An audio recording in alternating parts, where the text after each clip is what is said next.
শনিবার সকাল প্রায় ৯টা নাগাদ অন্যান্য দিনের তুলনায় যানবাহনের চাপ কিছুটা কম থাকলেও শান্তিরবাজার নাকা পয়েন্টে আচমকায় হাজির হন মহকুমার মোটর ভেহিকেলস ইন্সপেক্টর।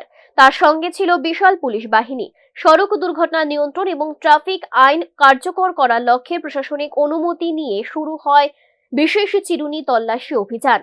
প্রায় ১.৫ ঘন্টা ধরে চলা এই অভিযানে নাকা পয়েন্ট দিয়ে যাতায়াতকারী প্রতিটি যানবাহন থামিয়ে খতিয়ে দেখা হয় গাড়ির বৈধ নথিপত্র, ড্রাইভিং লাইসেন্স, বীমা, দূষণ নিয়ন্ত্রণ শংসাপত্র সহ অন্যান্য প্রয়োজনীয় কাগজপত্র। পাশাপাশি ২ চাকার চালকদের হেলমেট এবং ৪ চাকার চালকদের সিট বেল্ট ব্যবহারের বিষয়টিও কঠোরভাবে পরীক্ষা করা হয়। অভিযান চলাকালীন একাধিক ট্রাফিক আইন লঙ্ঘনের ঘটনা ধরা পড়ে। বহু চালকের কাছে প্রয়োজনীয় নথিপত্র না থাকায় কিংবা ট্রাফিক নিয়ম অমান্য করায় তাদের বিরুদ্ধে ঘটনাস্থলে আইনানুগ ব্যবস্থা গ্রহণ করা হয়। বেশ কয়েকজন চালকের ড্রাইভিং লাইসেন্স বাজেয়াপ্ত করা হয় এবং আইন ভঙ্গকারীদের কাছ থেকে আদায় করা হয় মোটা অঙ্কের জরিমানা।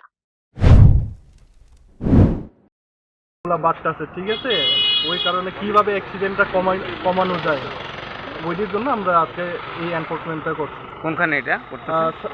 শান্তিবাজার পিএস এর নিচে নাকাতে। আচ্ছা, আপনার ডেজিগনেশন এবং নাম? আমি এমবিআই জহরিয়ান।